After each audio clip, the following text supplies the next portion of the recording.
A ceasefire deal has finally come into effect. The deal, which was set to begin at 8:30 this morning, was delayed by 3 hours. It has now finally come into effect after Hamas released the names of 3 Israeli hostages as part of the agreement. The 3 are 31-year-old Doron Steinbrecher, and she is 28 years old, and she holds a dual citizenship between Britain and Israel. Emily Damari is 24 years old, and Romy Gonen. Under the agreement, Hamas will release 33 Israeli hostages in exchange for hundreds of Palestinians held in Israel during the first phase, which is meant to last for 6 weeks. Israeli forces will also withdraw from populated areas of Gaza, and the displaced people will be allowed to return to their homes. Meanwhile, at least 19 people were killed in Israeli attacks in Gaza just this morning alone. Well, these are live visuals you are seeing right now. It is being reported that the Red Cross vehicles have been sent into Gaza to pick up Israeli hostages that are held by Hamas. Now, Israel says it has begun the process of releasing some 90, that is 90, Palestinian women who are held in Israeli jails. Israeli army helicopters are also preparing to receive the hostages as a ceasefire deal takes effect. All right, let's discuss this now with University of Johannesburg's Dr Oscar van Heerden, who joins us via the virtual platform. Dr van Heerden, good afternoon to you, and thank you very much for your time. A ceasefire deal has finally been reached after 15 months of hostilities. It is being described as the most fragile of the deals that have been seen in the past.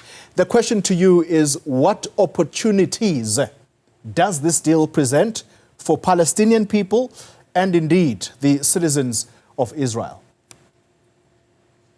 Good day, colleague. You know, the truth of the matter is that the genie is out of the box. And I think it will be very difficult and very, very unpopular for Netanyahu and his government to try and put that genie back into the bottle. I think this really does mean the end of this genocide that has been happening. And we must remember, colleague, these delays from Netanyahu is nothing but a temper tantrum last minute, because this is not a deal that he wanted. This deal is being forced down his throat by the president-elect and his team, Donald Trump. You talk about Donald Trump. Now that you have invoked his name, before we drill deeper into what is going on in the Middle East right now, is it pure coincidence that this deal takes effect on the eve of the inauguration of Donald Trump as President of the United States? Well, I suppose it was a reaction by the Trump team and President Trump sending an envoy to the Middle East because President Biden, in the last final hours of departing the West Wing of the White House, still wanted to make some big decisions, among others, yet again sending some billions of dollars to Israel, 8 billion to be precise, in assistance and weapons and so forth, as well as, of course, also making money available to the Ukrainians. And I think Donald Trump is saying it's unfair, days before I take office, for the President Biden to make these decisions. And on that basis, he said that he wanted to send an envoy, and he did indeed do that. That's the one reason. The second one is, of course, the fact that he doesn't want his inauguration tomorrow to be overshadowed by what is happening in Gaza and so on. And I think that's also one of the key reasons why he said, go there, meet with Netanyahu, and lay down the terms. Yeah. And just as we move from the United States. We cannot gloss over what the legacy of outgoing President Joe Biden will be, Dr. Van Heerden. I listened to one expert on one of the international cables, just his description of Biden and his handling of this situation in the Middle East. The descriptions placed on Biden were that he was politically naive and intellectually senile in how he has handled this matter. Your thoughts on those kinds of descriptions of Biden? Look, I mean, the truth of the matter is that his legacy is summed up in one nickname that is now going all over the world, which is Genocide Joe. Everyone is seeing President Biden as someone that was complicit, together with his Secretary of State, Genocide Blinken, and the fact that they had assisted Israel in a genocide that was literally live streamed. And so the fact that, President Trump sent an envoy to put an end to this just before taking office, and then President Biden and Blinken wanting to take credit for it, speaks volumes of the state of mind of President Biden, because he wants to, even at the very last minute, take credit for this ceasefire, when in fact, for the last 15 months, 741 days, he did absolutely nothing to try and stop the genocide. Let's talk about the hostages first that are going to be released. The understanding is that in total, there's going to be 33 of them that are released back to their families. And starting today, there's going to be those 3 women whom I spoke about at the introduction. You said earlier that the genie is out of the bottle. Netanyahu cannot reverse this now. How is this likely to go down for him? I saw his security minister late last week, Ben Gvir, completely opposed to this deal. What does this tell us about the Israeli cabinet under Netanyahu? In fact, Ben Gvir has resigned. This is the latest. He has resigned in protest of this deal after the decision just past midnight on Saturday night by the cabinet to actually go ahead with the deal. Ben Gvir has resigned. This then means that Smotrich and others will follow suit. The government of Netanyahu the coalition government is definitely going to fall apart, which means that there will be fresh elections will have to be called. And of course, Netanyahu will now be in the cold, because if you recall, he had been faced criminal fraud charges before actually being elected into the position of prime minister. So the courts are waiting for him. And as soon as he comes out of this government, which is inevitable now, he will have to face the music for those criminal charges. So things are not looking good for Netanyahu. And that is why he's trying to play the strongman politics at the last minute, trying to still show Israelis that he's in charge. He's still playing the guitar and hitting the notes.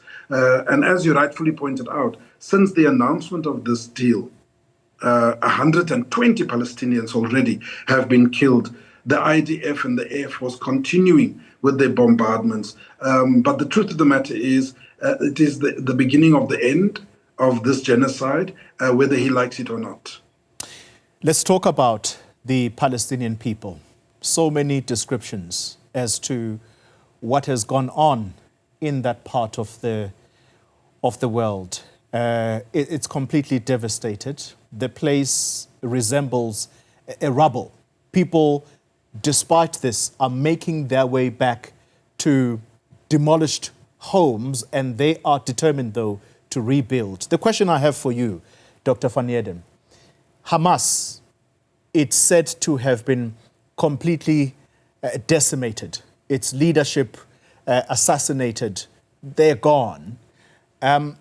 Is this an organization that you think the people of Palestine are still and will still rally around? Or does this become the revival of the Palestinian leadership organization, the PLO? Look, the truth of the matter is the resolve of the Palestinian people in Gaza and the West Bank needs to be commended. It is the Palestinians that have come out tops after this genocide. The bombardment, the mass killing, the displacement, the indiscriminate bombings, assassinations, torture, imprisonment over the last 15 months. And yet, I think the world can resoundingly say Israel has lost this war, even with this genocide.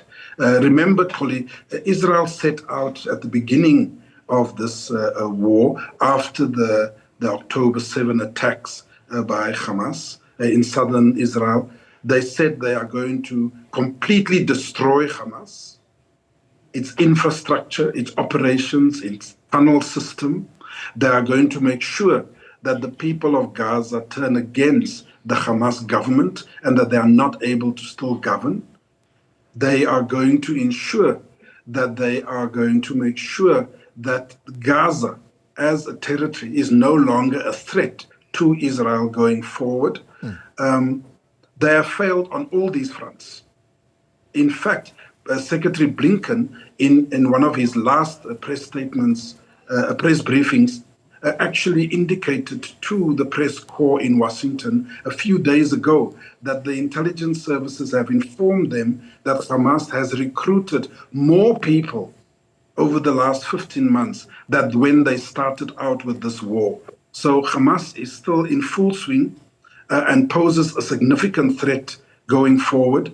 And Israel has not managed to reach the objectives that they set out for themselves. They said they are going to use military force to bring back the hostages. We have seen that they have failed in this mission. And this last and latest round of release of hostages is on Hamas terms. So, for all these reasons, we have to commend the Palestinians and the resistance that they have put up in the face of such stark genocidal attacks. And we must dip our flags to those women, children, and men, innocent women, children, and men that have actually died in this process. Yeah. Final thoughts, Professor or Dr. van Heerden, on Gaza. One of the key talking points on the back of this deal is who is going to administer over Gaza. And is it clear in this peace deal who the people of Gaza will have as the authority? Whether Israel and the Israeli government like it or not, they made a deal with Hamas in Qatar. This ceasefire deal is with Hamas. And it is with Hamas because Hamas is the government in Gaza.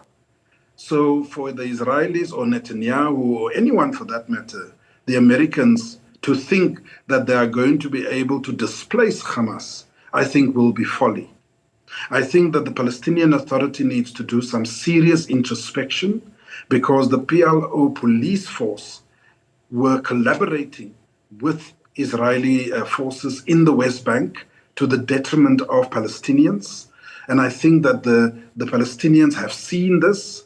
They've taken note of this. I think you will soon see, when the dust settles, Palestinians in the West Bank and Gaza is going to call for fresh elections and a new leadership, both in Hamas as well as the PLO, so that a meaningful path can be worked out towards statehood. I think that is what we are going to be observing.